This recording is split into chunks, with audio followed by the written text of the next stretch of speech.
Dexter Morgan, blood spatter analyst by day, vigilante serial killer by night. But even monsters have their own nightmares. Throughout the Dexter book series by Jeff Lindsay, Dexter faces some of the most twisted and terrifying villains ever put to paper. Today, we're diving deep into the darkest minds that crossed paths with our favorite homicidal anti-hero. First on the list, we have Brian Moser, also known as the Tamiami Butcher. Unlike the show, where Brian is Dexter's long-lost brother with a tragic past, the books take a more brutal approach. Brian is every bit as meticulous as Dexter, but without the moral code Harry instilled in our protagonist. He carves his way through Miami, targeting young boys, and leaves their dismembered bodies behind. His kills aren't just about precision, they are a message. Unlike Dexter, who operates in secret, Brian wants his work to be seen. He wants Miami to know that a predator walks among them. When Brian finally reveals himself to Dexter, it's not a heartwarming reunion. Instead, he presents a chilling proposition: embrace your true nature. He believes that Dexter's adherence to the code of Harry is holding him back from achieving his full potential as a killer. Unlike in the show, where Brian's arc is resolved relatively quickly, in the books, he lingers as a dark temptation, a representation of what Dexter could become if he ever let go of his restraint. Brian Moser is more than just a villain. He is the devil on Dexter's shoulder.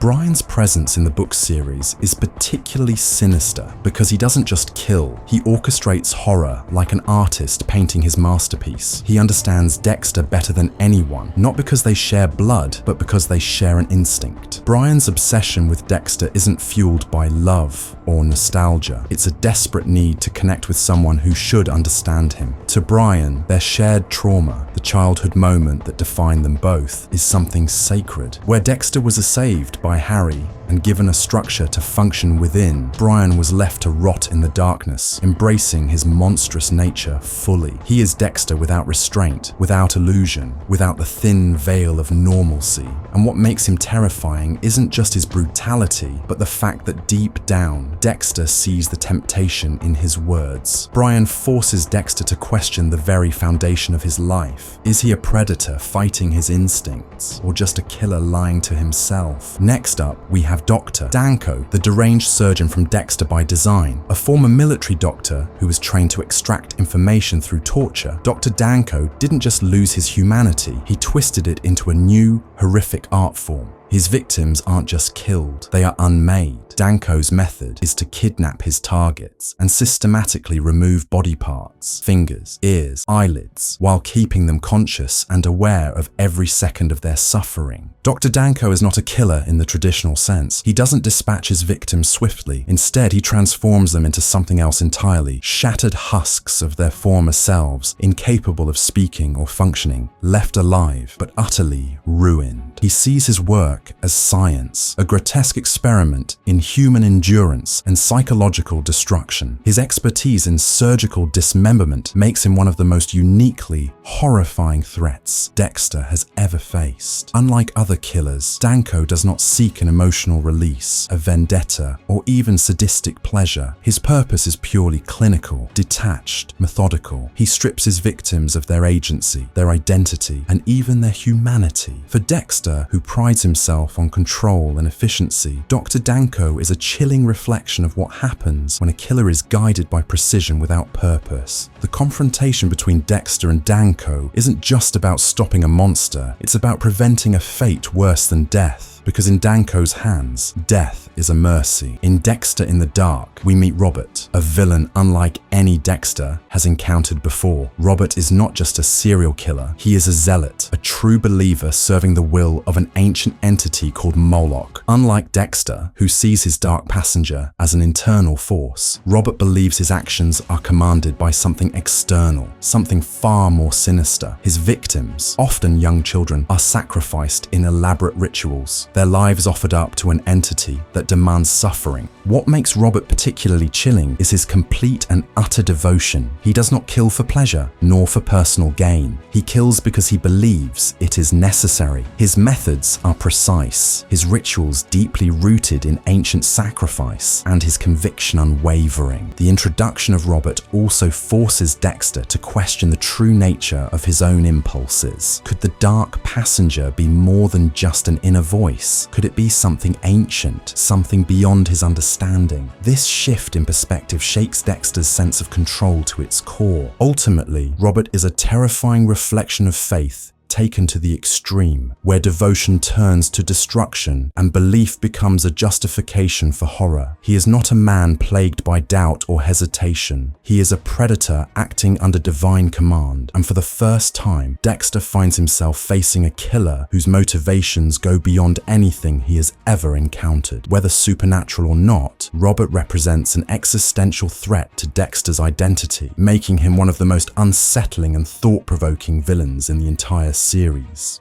Raul, the cartel's executioner from Dexter is Delicious, is not just another killer. He is the embodiment of discipline, precision, and calculated brutality. Unlike Dexter, who kills out of necessity dictated by his dark passenger, Raul kills because it is his job, and he performs it with the cold efficiency of a machine. There is no hesitation, no ritual, no code, only results. His methods are terrifyingly systematic. He doesn't simply eliminate his targets. He dismantles them piece by piece, ensuring they feel the weight of their impending doom long before the final blow is struck. Torture is not just a means to an end for Raul. It is a psychological tool, a way to exert absolute control over his victims before their inevitable demise. His presence is never random, never impulsive. When Raul appears, it means that someone, somewhere, has already sealed their fate. He is the cartel's silent messenger, delivering death with terrifying certainty. What sets Raul apart from the other killers Dexter has faced is that he does not operate in the shadows like a lone predator. He is part of a larger, more powerful machine. He has resources, connections, and an entire network at his disposal, making him an unstoppable force. He doesn't kill to satisfy an inner urge or a twisted ideology. He kills because it is expected of him, because he has perfected the art of it. There is no pride, no joy, no regret, just execution. Raul is a chameleon, able to blend into any environment, to assume any role, and to strike when least expected. Unlike the ritualistic or psychotic killers Dexter is accustomed to dealing with, Raul's motivations are practical, and that makes him all the more terrifying. He doesn't leave behind a signature or a calling card, only bodies and silence. His victims are not trophies. They are warnings, examples of what happens to those who cross the wrong people. For Dexter, who has always been the one in control, Raul represents something uniquely horrifying. A killer who is just as methodical, just as intelligent, but unrestricted by any moral framework or personal compulsion. Dexter has always seen himself as a master of his craft, but Raul is on another level entirely, operating without the emotional baggage that even Dexter cannot completely escape. And worst of all, Raul does not see Dexter as a challenge or as an adversary to be played with. He sees him as a job, an obstacle to be removed with ruthless efficiency. Against Raul, Dexter is no longer the predator, he is the prey. And in a world where the most dangerous killers are the ones who feel nothing at all, Dexter finds himself for the first time in true, inescapable danger. Finally, the biggest villain Dexter ever faces is himself. Throughout the books, Dexter slowly loses control. The code weakens, his urges intensify, and by the time we reach Dexter is dead, Dexter is no longer the hunter, he's the hunted. The law is closing in, his family is torn apart, and he's stripped of everything that once made him untouchable. But what makes this downfall even more chilling is the growing influence of the dark passenger, the entity within him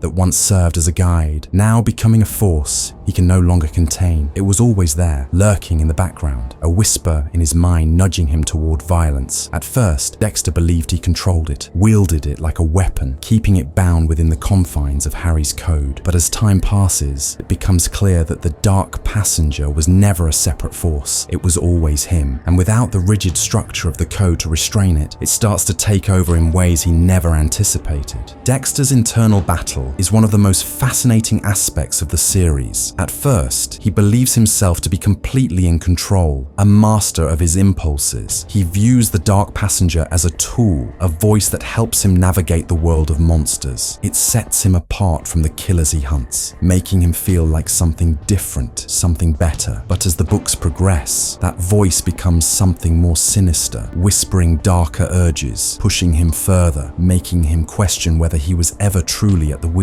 The passenger is no longer a helpful guide, but a constant presence, filling the gaps in Dexter's carefully constructed logic with something deeper, something ancient, something hungry. And slowly, he starts losing the ability to resist. Cracks begin to form. He starts taking more risks, indulging in the thrill rather than just the necessity. The once methodical Dexter becomes sloppy, reckless, and, worst of all, uncertain. His detachment from human emotion starts to waver, leaving him vulnerable in ways he never anticipated. He begins to fear not just discovery, but himself, his own lack of control, the growing realization that his dark passenger is not a voice in the dark, but the truest, most unfiltered version of himself. Ultimately, his greatest downfall comes not from an external threat, but from his own inability to adapt. The dark passenger, which he once treated as a separate entity, becomes inseparable from his identity. No matter how carefully he follows the code, no matter how much he tries to convince himself that he is different from the killers he hunts, he cannot escape what he truly is. His entire life has been built on the illusion that he is something more than just a predator. But in the end, all of his planning, all of his rules, all of his carefully curated self-control cannot change a simple truth. He is, and always has been, a monster, and it is not an enemy or a police investigation that brings him down. It is himself. It is the whispering, laughing voice of the dark passenger, no longer a distant hum in the back of his mind, but a deafening roar, consuming everything he thought he was. Because the real horror isn't that Dexter was overtaken by the dark passenger. The horror is that the passenger was always him, and he was never really in control. If you enjoyed this video, don't forget to like and subscribe.